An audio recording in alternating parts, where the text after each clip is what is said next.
قدمری کے بھائی نے ناگ کا ہاتھ چوم کر کہا، میرے عزیز، میں کس زبان سے تمہارا شکریہ ادا کروں؟ تم نے میری پیاری بہن کو مجھ سے ملا کر جو احسان کیا ہے، اسے میں ساری زندگی نہیں بھلا سکوں گا۔ ناگ نے کہا، یہ تو میرا فرض تھا کہ ایک بے سہارا عورت کی مدد کروں اور اس کے لیے ہر قسم کی قربانی دوں۔ قدمری اگر آپ کی بہن ہے تو یہ میری بہن بھی ہے۔ قدمری کے بھائی نے کہا، ناگ بھائی، آپ واقعی ایک عظیم انسان ہیں۔ میرا گھر آپ کے لیے حاضر ہے، اسے اپنا گھر ہی سمجھیے اور جب تک جی چاہے یہاں رہیے اور سکم کی سیر کیجیے۔ شکریہ بھائی، بہت بہت شکریہ۔ باتوں کے دوران قدمری کے بھائی نے ایک بات خاص طور پر محسوس کی تھی کہ ناگ باتیں کرتے ہوئے آنکھیں نہیں جھپکتا۔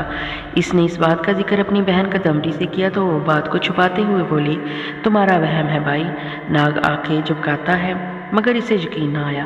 رات کو ناگ الگ کمرے میں سویا۔ قدمری کے بھائی کو شک پڑ گیا تھا کہ ناگ کوئی جادوگر ہے اور وہ جادو کے زور سے چیزوں کو گم کر سکتا ہے۔ اس نے جوگیوں اور سنیاسیوں سے سن رکھا تھا کہ جو شخص آنکھیں نہیں جھپکاتا وہ یا تو جادوگر ہوتا ہے اور یا اس پر سانپ کا اثر ہوتا ہے۔ آدھی رات کو قدمری کا بھائی دبے پاؤں ناگ کے کمرے میں آیا اور اسے سوتا ہوا غور سے دیکھنے لگا۔ ناگ کی آنکھیں کھلی ہوئی تھی اور وہ سو رہا تھا۔ قدمری کے بھائی ڈر کر کمرے سے باہر نکل گیا۔ اسے یوں محسوس ہوا جیسے ناگ نے سوتے ہوئے میں اسے دیکھ لیا ہے۔ صبح وہ ناگ سے آنکھیں ملاتے ہوئے کترا رہا تھا۔ اس نے قدمری سے کوئی بات نہیں کی۔ دوسری رات اس نے ایک سانپ لے کر ناگ کے کمرے میں بستر کے نیچے چھپا دیا۔ رات کو ناگ سونے کمرے میں آیا۔ وہ بستر پر لیٹا ہی تھا کہ اسے سانپ کی بو محسوس ہوئی۔ اس نے کوئی خیال نہ کیا کیونکہ اس علاقے میں اکثر سانپ پائے جاتے ہیں، لیکن آدھی رات کو جب وہ سو رہا تھا تو سانپ بستر کے نیچے سے نکل آیا اور اپنا پھن پھیلا کر ناگ کے چہرے کے سامنے آ گیا۔ ٹھیک اس وقت قدمری کا بھائی بھی برآمدے کے پیچھے چھپا کھڑا یہ سارا تماشا دیکھ رہا تھا۔ سانپ نے پھن پھیلا کر سوئے ہوئے ناگ کی طرف دیکھا ہی تھا کہ اس پر لرزہ طاری ہو گیا۔ دوسری طرف ناگ کی بھی آنکھ کھل گئی۔ اس نے دیکھا کہ ایک سیاہ سانپ پھن پھیلائے اس کے سامنے جھوم رہا ہے۔ ناگ نے ہاتھ بڑھا کر سانپ کی گردن سے اس کو پکڑ لیا۔ سانپ کی آنکھیں باہر کو بل پڑی۔ ناگ نے کہا، کیوں بے ادب، تجھے معلوم نہیں تھا کہ تو کس کے کمرے میں آ گیا ہے؟ کیا تمہیں معلوم نہیں کہ میں کون ہوں؟ سانپ نے گردن نیچی کر لی جیسے اس سے معافی مانگ رہا ہو۔ ناگ نے سانپ کو جھٹکا فرش پر پھینک دیا اور خود کروٹ بدل کر سو گیا۔ سانپ چپکے سے ڈر کر رینگتا ہوا کمرے سے باہر نکل گیا۔ قدمری کا بھائی یہ تماشا دیکھ کر حیرت زدہ رہ گیا۔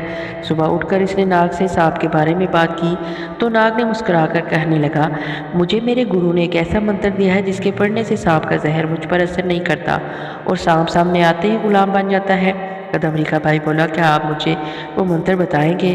ناگ ہنس کر بولا، وقت آنے پر ضرور بتا دوں گا۔ اسی روز ناگ نے قدمری اور اس کے بھائی سے اجازت لی اور گھوڑے پر سوار ہو کر سکم شہر سے روانہ ہو گیا۔ اب اس کا اکیلے سفر شروع ہو گیا تھا۔ سکم شہر سے نکل کر وہ پہاڑیوں میں اس راستے پر ہو لیا جو ملک چین کو جانے والی بڑی شاہراہ کی جانب جاتا تھا۔ شام تک وہ اکیلا سفر کرتا رہا۔ رات ہونے سے پہلے وہ ایک پہاڑی چشمے پر پہنچ کر رک گیا۔ وہ تھک گیا تھا۔ یہاں اس نے رات بسر کرنے کا فیصلہ کر لیا۔ رات بھر وہ پتھروں پر پوستین میں گھسا، کبھی سویا اور کبھی جاگتا رہا اور سوچتا رہا کیا وہ چین میں اپنے دوست امبر اور بہن ماریا سے مل سکے گا۔ دن نکلا تو وہ بھی گھوڑے پر سوار ہو کر آگے چل پڑا۔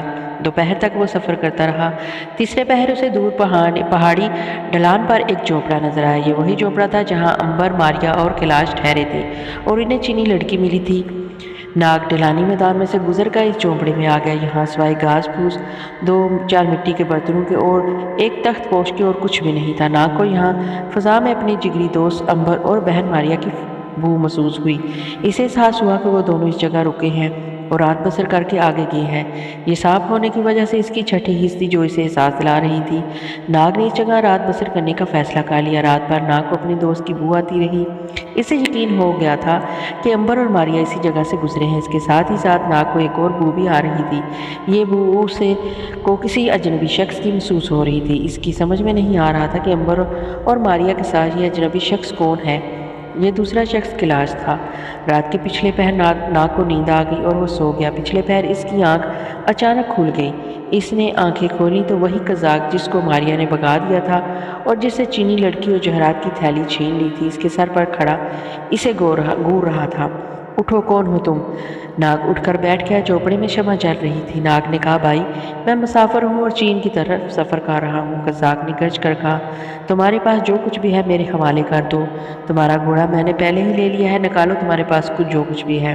ناگ نے کہا، میرے پاس سونے کے کچھ سکے ہیں، خدا کے لیے مجھ سے یہ نہ لو، نہیں تو میں راستے میں بھوکا مر جاؤں گا، اور گھوڑے کے بغیر تو میں 2 قدم بھی نہیں چل سکوں گا۔ بکواس بند کرو، نہیں تو خنجر مار کر تمہارا ابھی کام تمام کر دوں گا۔ انہی باتوں میں صبح ہوگی۔ قزاق ناگ کے سونے کے سکے اور گھوڑا لے کر ایک طرف روانہ ہو گیا۔ ناگ پریشان ہو گیا، اس کے لیے اب کوئی اور راستہ نہیں تھا سوائے اس کے کہ ڈاکو کو سانپ بن کر ڈس لے۔ مصیبت یہ تھی کہ اس کے اندر اتنا زہر اکٹھا ہو گیا تھا کہ اس کے کاٹتے ہی انسان ہلاک ہو جاتا، اگر وہ چاہے بھی تو زہر میں کمی نہیں کر سکتا تھا۔ ناگ نے سانپ کا روح اختیار کیا اور مختلف جھاڑیوں ٹیلوں میں سے ہو کر اس راستے پر ہو کر بیٹھ گیا جہاں سے ابھی ڈاکو کو گزرنا تھا۔ اس نے دور سے دیکھا، ڈاکو گھوڑے پر سوار چلا آ رہا تھا۔ اس کا مطلب یہ تھا کہ سانپ اسے زمین پر سے اچھل کر نہیں ڈس سکتا تھا۔ ناگ جلدی سے ایک ایسی چٹان پر چڑھ گیا جو سڑک پر آگے کو نکلی ہوئی تھی۔ ڈاکو قریب آ رہا تھا۔ جوں ہی وہ ناگ کے نیچے سے گزرنے لگا تو ناگ نے چٹان پر سے ڈاکو کے اوپر چھلانگ لگا دی۔ ڈاکو ہڑبڑا کر گھوڑے پر سے گر پڑا۔ اس عرصے میں سانپ نے ڈاکو کو ڈس لیا تھا۔ وہ زمین پر اکڑنے لگا، اس کا بدن نیلا پڑ کر پھٹنا شروع ہو گیا۔ سانپ نے دوبارہ انسان کی جون بدل لی۔ ڈاکو کی آنکھیں حیرت کی وجہ سے پھٹ گئیں اور وہ مر چکا تھا۔ ناگ نے اپنی چیزیں اور سونے کے سکے دوبارہ اپنی جیب میں ڈالے اور گھوڑے پر سوار ہو کر وہاں سے چل دیا۔ اس ڈاکو نے اپنے ساتھی کو ہلاک کیا تھا، قدرت نے اس کو قتل کی سزا دے دی تھی۔ جھوپڑے کے قریب سے دوبارہ گزر کر وہ گھاٹیوں میں سے ہوتا ہوا پتھریلے میدان میں آ گیا۔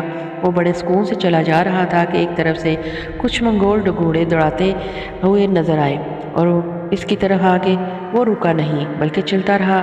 گھڑ سوار اس کے ارد گرد آ کر رک گئے۔ انہوں نے لپک کر اس کی مشقیں کس دیں اور گھوڑے پر ڈال دیا، پھر اس کی جیبوں کی تلاشی لی اور اسے ساتھ لے کر اسی جھیل کی طرف روانہ ہو گئے جہاں انہوں نے اس سے پہلے کیلاش، امبر اور چینی لڑکی تھانگ کو قید کر رکھا تھا۔ یہ منگول قزاقوں کا ایک قبیلہ تھا جو کاشان کے علاقے سے اتر کر اس علاقے میں ڈاکے مارتا تھا اور لوگوں کو اغوا کرتا پھرتا تھا۔ یہ ڈاکو سونا اور مال غنیمت تو آپس میں تقسیم کر لیتے اور آدمیوں کو غلام اور عورتوں کو کنیزیں بنا کر فروخت کر دیتے تھے۔ ناگ کو لے جا کر منگولوں نے خیمے بند کر دیا۔ اس نے کوئی مقابلہ نہ کیا، وہ یہ سوچ کر خاموش رہا کہ دیکھے قدرت اسے کیا دکھاتی ہے۔ وہ خیمے کے اندر بند کر دیا گیا۔ اسے کوئی خبر نہ تھی کہ اسے تھوڑے ہی فاصلے پر امبر، کیلاش اور چینی لڑکی تھانگ بھی الگ الگ خیموں میں قید ہے۔ ناگ اصل میں سفر کرتے کرتے تھک گیا تھا۔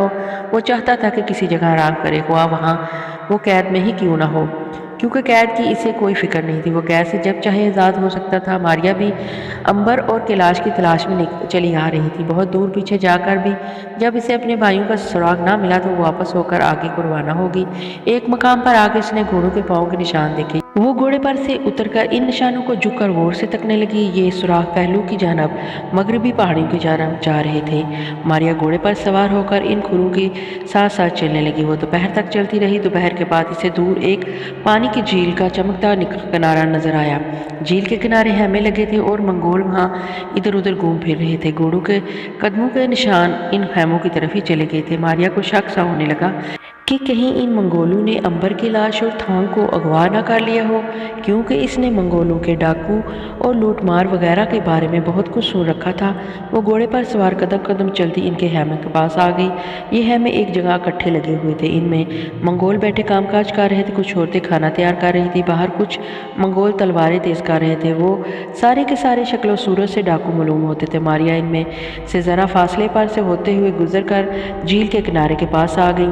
جھیل میں 2 کشتیاں کھڑی تھی۔ ماریا واپس دوبارہ خیموں کے پاس آ گئی۔ اس نے ایک خیمے کا پردہ اٹھا کر اندر جا کر اندر لوٹ مار کا قیمتی سامان پڑا ہوا تھا۔ ماریا کا شبہ یقین میں تبدیل ہو گیا کہ یہ منگول ڈاکو ہیں اور لوٹ مار کے علاوہ ضرور عورتوں اور مردوں کو اغوا کر کے انہیں غلام بنا کر فروخت بھی کرتے ہوں گے۔ ماریا نے دیکھا کہ ذرا فاصلہ کر کے ڈھلان کی ایک جانب 6-7 خیمے الگ لگے ہوئے تھے۔ ان کے باہر منگول ڈاکو ننگی تلواریں ہاتھ میں لیے پہرا دے رہے تھے۔ ماریا اس طرف کو چلنے لگی۔